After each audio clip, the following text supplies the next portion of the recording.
വെള്ളിത്തിരയിൽ എംജിആറിന്റെയും ജയലളിതയുടെയും വഴിയെ മുഖ്യമന്ത്രി കസേരയിലേക്ക് ദളപതി വിജയ് നടന്നു കയറുകയാണ്. തമിഴ്നാട് രാഷ്ട്രീയത്തിൽ അരനൂറ്റാണ്ടായി നിലനിൽക്കുന്ന ദ്രാവിഡ രാഷ്ട്രീയ സമവാക്യങ്ങളെ അടിമുടി ഉലച്ചുകൊണ്ട് ഒരു പുതിയ ചരിത്രം പിറക്കുകയാണ്. വിജയുടെ തമിഴക വെട്രി കഴകത്തിന്റെ മുന്നേറ്റം കേവലം ഒരു സിനിമാ താരത്തിന്റെ രാഷ്ട്രീയ പ്രവേശനമല്ല, മറിച്ച് ദ്രാവിഡ രാഷ്ട്രീയത്തിന്റെ അച്ചുതണ്ടു മാറുന്നതിന്റെ സൂചനയാണെന്നാണ് പുറത്തുവരുന്ന റിപ്പോർട്ടുകൾ വ്യക്തമാക്കുന്നത്. விஜய்க்கெல்லாம் என்னப்பா செல்வாக்கு இருக்குது, கூட்டத்தை வச்சு சொல்றீங்களா? அதெல்லாம் வேடிக்கை பார்க்க வர்ற கூட்டம்ப்பா. கூட்டம் வந்துட்டா உடனே ஒரு பெரிய ஆளா? கூட்டம் ஓட்டா மாறிடுமா, ஓட்டு சீட்டா மாறிடுமா? அதெல்லாம் எப்படி மாறும்? அதெல்லாம் மாறாது. இப்படி வன்மத்தில் கேள்வி கேட்குறவங்களுக்கு நான் ஒன்னே ஒன்று சொல்றேன்.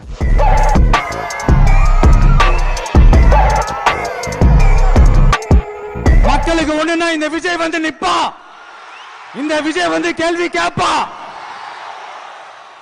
இந்த விஜய் எப்பவுமே மக்கள் பக்கம் தான், அதே மாதிரி மக்களும் என் பக்கம் தான்.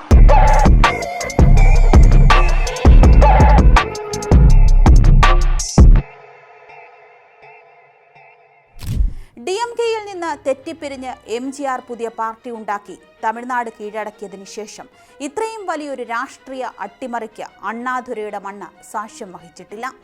MGRും ജയലളിതയും തീർത്ത ആ വലിയ ശൂന്യതയിലേക്ക് 2026 ഈ വേനൽക്കാലത്ത് തമിഴക വെട്രി കഴകം എന്ന പേരിൽ ജോസഫ് വിജയ് നടന്നു കയറുമ്പോൾ അത് തമിഴ്നാട് രാഷ്ട്രീയത്തിലെ മറ്റൊരു ചരിത്ര നിമിഷമായി മാറുകയാണ്. തമിഴ്നാട് രാഷ്ട്രീയം പുതുമുഖങ്ങളോടെന്നും കർക്കശമാണ്. സിനിമയിലെ കയ്യടി വോട്ടായി മാറില്ലെന്ന് കമൽഹാസനെ പോലുള്ള അതികായന്മാർ പോലും പഠിച്ച പാഠമാണ്. എന്നാൽ വിജയ് ഇവിടെ വ്യത്യസ്തനാകുന്നത് എങ്ങനെയാണെന്നും വിജയുടെ വിജയത്തിന് പിന്നിലെ രഹസ്യം എന്താണെന്നും വിശദമായി നോക്കാം. 2 വർഷം മുൻപാണ് വിജയുടെ രാഷ്ട്രീയ പാർട്ടിയായ തമിഴക വെട്രി കഴകം ജനിച്ചത്. ഇതിനുശേഷം നടന്ന ആദ്യ തെരഞ്ഞെടുപ്പിൽ തന്നെ 100-ലധികം സീറ്റുകൾ നേടി അധികാരത്തിലേക്ക്. വിജയ് വോട്ടർമാർക്കൊരു അപരിചിതനല്ല. കഴിഞ്ഞ 2.5 പതിറ്റാണ്ടായി തമിഴ് മക്കളുടെ സ്വീകരണ മുറികളിലും സിനിമാ തിയേറ്ററുകളിലും ആ സാന്നിധ്യമുണ്ട്. ജാതിമത ശക്തികൾക്കേറെ വളക്കൂറുള്ള തമിഴ്നാട്ടിൽ രാഷ്ട്രീയത്തിന്റെ കറപുരളാത്ത ഒരു പുതിയ മുഖമെന്ന നിലയിൽ യുവാക്കൾക്കിടയിൽ വിജയ്ക്ക് വലിയ സ്വീകാര്യത ലഭിച്ചു. പതിറ്റാണ്ടുകളായി ഒരേ കുടുംബങ്ങളെയും ഒരേ ചിഹ്നങ്ങളെയും കണ്ടുമടുത്ത തമിഴ് യൗവനം വിജയിൽ ഒരു പ്രതീക്ഷ കണ്ടെത്തുന്നു. അദ്ദേഹത്തിന്റെ അകലം പോലും അദ്ദേഹത്തിന് ഗുണകരമായി. ജനങ്ങളിൽ നിന്ന് അകന്നു നിൽക്കുന്ന താരമെന്ന പരിവേഷം അദ്ദേഹത്തെ ഒരു അമാനുഷിക പരിവേഷത്തോടെ കാണാൻ വോട്ടർമാരെ പ്രേരിപ്പിച്ചു. വിജയ് ഇപ്പോൾ നിൽക്കുന്നത് വിജയത്തിന്റെ പടിവാതിലാണ്. എന്നാൽ യഥാർത്ഥ പോരാട്ടം ഇനി തുടങ്ങാനിരിക്കുന്നതേയുള്ളൂ. ഒരു പ്രസ്ഥാനത്തെ കെട്ടിപ്പടുക്കുന്നത് വികാരങ്ങൾ കൊണ്ടാകാം, എന്നാൽ അത് നിലനിർത്താൻ ഘടനാപരമായ അടിത്തറയും വ്യക്തമായ ഭരണ നയങ്ങളും ആവശ്യമാണ്. തെരഞ്ഞെടുപ്പ് ഫലങ്ങൾ പുറത്തു വന്നപ്പോൾ വിജയുടെ പാർട്ടി നിർണായക ശക്തിയായി മാറിക്കഴിഞ്ഞു. അദ്ദേഹത്തിന് മുന്നിലുള്ള ചോദ്യങ്ങൾ കടുപ്പമേറിയതാകും.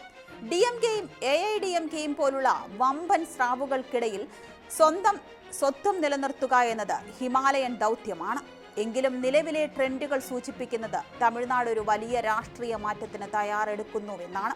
ചെന്നൈ എന്ന DMK കോട്ടയിൽ വിജയ് ഉണ്ടാക്കിയ വിള്ളൽ രാഷ്ട്രീയ നിരീക്ഷകരെ പോലും അത്ഭുതപ്പെടുത്തുന്നതാണ്.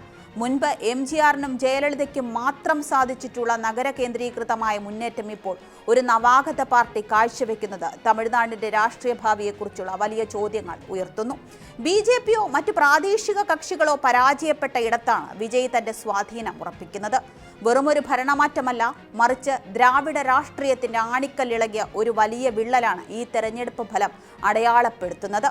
ഈ തെരഞ്ഞെടുപ്പ് ഫലത്തിലെ ഏറ്റവും ശ്രദ്ധേയമായ വശം ദ്രാവിഡ പാർട്ടികളോടുള്ള ജനങ്ങളുടെ നിശബ്ദമായ വിരോധമാണ്. പരസ്യമായ ഭരണവിരുദ്ധ വികാരം പലപ്പോഴും പ്രകടമായിരുന്നില്ല എങ്കിലും പോളിംഗ് ബൂത്തുകളിൽ വോട്ടർമാർ കൃത്യമായ മാറ്റത്തിനായി നിലകൊണ്ടു. ജയലളിതയുടെ വിയോഗത്തിന് ശേഷം കരുത്തുറ്റ ഒരു നേതൃത്വത്തെ കണ്ടെത്താൻ കഴിയാത്ത AIDMK അധികാരം ഒരു കുടുംബത്തിലേക്ക് കേന്ദ്രീകരിക്കുന്നുവെന്ന് വിമർശനം നേരിട്ട DMKയും ജനങ്ങൾ ഒരേപോലെ തള്ളിക്കളഞ്ഞു. ഒരു വിടവിലേക്കാണ് ഒരു രാഷ്ട്രീയ അധികായനായി വിജയ് കടന്നു വന്നത്. ജാതിമത പ്രാദേശിക വ്യത്യാസങ്ങൾക്കപ്പുറം വോട്ടർമാരെ ഒന്നിപ്പിക്കാൻ വിജയുടെ വ്യക്തിപ്രഭാവത്തിന് സാധിച്ചു. യുവ വോട്ടർമാരും സ്ത്രീകളും ശമ്പളക്കാരായ ഉദ്യോഗസ്ഥരുമെല്ലാം വിജയുടെ മാറ്റത്തിന്റെ പ്രതീകമായി ഏറ്റെടുത്തു. എന്നാൽ വിജയുടെ രാഷ്ട്രീയ അരങ്ങേറ്റം തമിഴകത്ത് വൻ ചലനം സൃഷ്ടിക്കുമെന്ന് മുൻപേ തന്നെ അറിയാമായിരുന്നിട്ടും ഭരണകക്ഷിയായ DMK അതിന് വേണ്ട രീതിയിൽ ഗൗനിച്ചില്ല. രാഷ്ട്രീയ പാർട്ടി രൂപീകരിച്ച നാൾ മുതൽ വ്യക്തിജീവിതം ഉൾപ്പെടെ പല പ്രതിസന്ധികളെയും വിജയ്ക്ക് നേരിടേണ്ടി വന്നു. പ്രശസ്തമായ ഒരു നടിയുടെ പേരുമായി ബന്ധപ്പെടുത്തി കഥകൾ പ്രചരിപ്പിച്ചു. അപ്പോഴും വിജയ് നിശബ്ദത പാലിച്ചു.